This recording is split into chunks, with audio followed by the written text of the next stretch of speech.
Cinderella कई साल पहले थी एक अति सुंदर और दयालु लड़की सिंड्रेला। सिंड्रेला की माँ उसके बचपन में ही चल बसी थी। कम उम्र से ही सिंड्रेला को अपने पिताजी का और अपने सौतेली बहनों का ख्याल रखना पड़ा, क्योंकि उसकी माँ असल में उसके पिता की दूसरी पत्नी थी। सिंड्रेला की बहनें उसको बिल्कुल पसंद नहीं करते थे। बड़े होने के बाद भी वे सिंड्रेला को नौकरानी की तरह रखते थे और बुरा बर्ताव करते थे।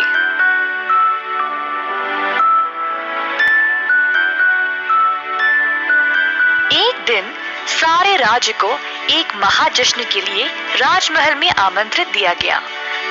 सिंड्रेला 17 वर्ष की हो चुकी थी और महाराज ने राज्य की सारी जवान लड़कियों को ग्रैंड बॉल के लिए बुलाया था।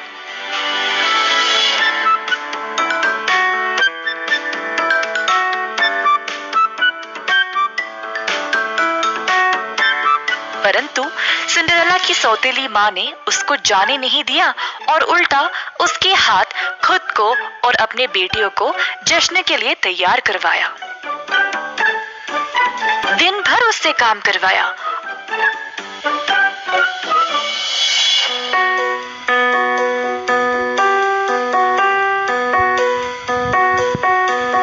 और अंत में उसके गाउन को फाड़कर आग में डाल दिया ताकि वह जा ना सके।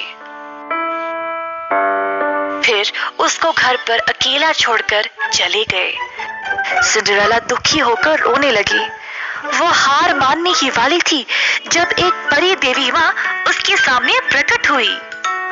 मेरी प्यारी सिंड्रेला, मत रो, मैं तुम्हें ग्रैंड बॉल पर भेजूंगी, पर मेरे पास पहनने के लिए कोई गाउन नहीं है और मेरी सौतेली माँ और बहनों ने मुझे यहाँ अकेला छोड़ दिया है। चिंता मत करो मेरी बच्ची, थोड़ा सा विश्वास और जादू से सब ठीक हो जाएगा। बिपदी बापदी बू। परी देवी माँ ने अपनी जादुई छड़ी को चलाया और सिंड्रेला के फटे पुराने कपड़े सुंदर गाउन में बदल गए। फिर एक और लहर से सिंड्रेला के पैरों में चमकीले शीशे के जूते आ गए। वाह, ये गाउन तो बहुत ही सुंदर है परी माँ, पर मैं राजमहल तक पहुंचूंगी कैसे? परी देवी माँ ने देखा कि कुछ 6 चूहे बाग में एक कद्दू के पास खेल रहे थे। उनकी ओर अपनी छड़ी घुमाई और बोली, बिपदी बॉपदी बू। तुरंत 4 चूहे चमकीले काले घोड़ों में बदल गए और 2 गाड़ीवानों में। कद्दू बन गया एक सुनहरी गाड़ी। सिंड्रेला ये सब देखकर खुशी से झूम उठी। राजमहल की ओर निकलने से पहले परी देवी माँ ने बोला, ओह सिंड्रेला, ये जादू रात के 12 बजे तक ही रहेगा। तुम्हें उससे पहले घर वापस लौटना पड़ेगा। ठीक है, बहुत बहुत शुक्रिया परी माँ। जब सिंड्रेला राजमहल में प्रवेश हुई तो सब लोग उसकी सुंदरता पर फिदा हो गए, पर किसी ने भी उसको पहचाना नहीं, बल्कि उसकी सौतेली माँ और बहनों ने भी नहीं।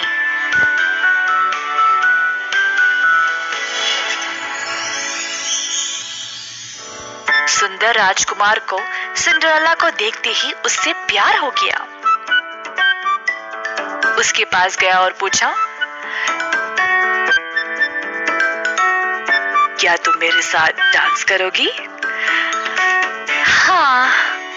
राजकुमार ने पूरा समय सिर्फ सिंड्रेला के साथ डांस किया।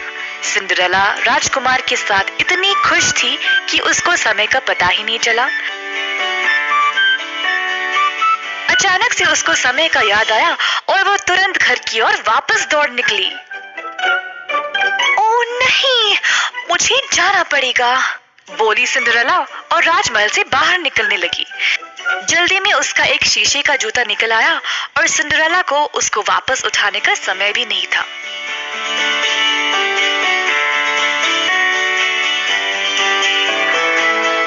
बारह बजते ही वह घर पहुंच गई। उसकी गाड़ी वापस कद्दू में बन गया, घोड़े चूहों में और उसका गाउन वापस उसके फटे पुराने कपड़ों में। उसकी सौतेली माँ और बहन कुछ ही देर बाद घर वापस लौट आए।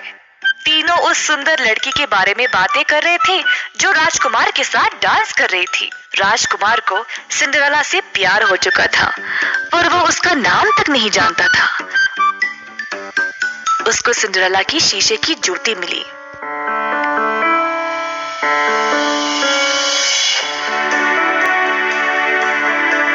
मैं उसको ढूंढ के रहूंगा। जिस लड़की का भी पैर इस जूते में आएगा वही मेरी रानी बनेगी। अगले दिन से राजकुमार और उसके सेवक निकले उस लड़की की तलाश में। घर घर गए हर लड़की को उस जूती पहनाने के लिए, पर किसी का भी पैर उसमें आया ही नहीं।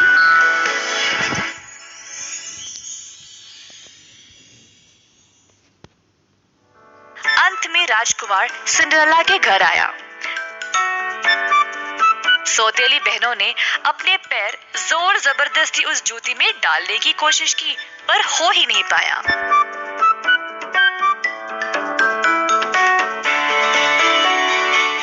इस बीच सिंड्रेला की सौतेली माँ ने उसको कमरे में बंद कर दिया था ताकि राजकुमार उसको देख ना सके।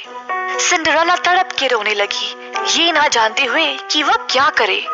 अपने आप को बेहतर महसूस कराने के लिए सिंड्रेला गाना गाने लगी। इसी दौरान अब राजकुमार ने हार मान ही ली जब अचानक से उसको सिंड्रेला की सुरीली आवाज सुनाई दी। राजकुमार ने सौतेली माँ से पूछा कि क्या घर में कोई और बालिका थी।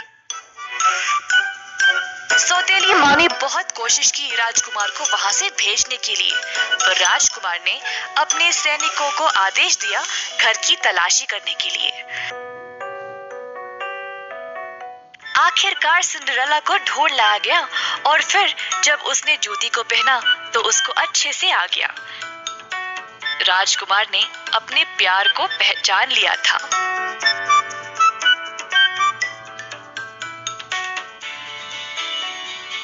सिंड्रेला, क्या तुम मेरी रानी बनोगी? तुम दयालु और धैर्यवान हो। जी हाँ मेरे राजकुमार। तो अंत में सिंड्रेला और राजकुमार की शादी हो गई और दोनों ने खुशी से अपनी जिंदगी का शुरुआत किया। सिंड्रेला ने अपनी बहनों को भी माफ कर दिया। वह एक बहुत ही दयालु महारानी थी और सारी प्रजा उससे बहुत प्यार करती थी।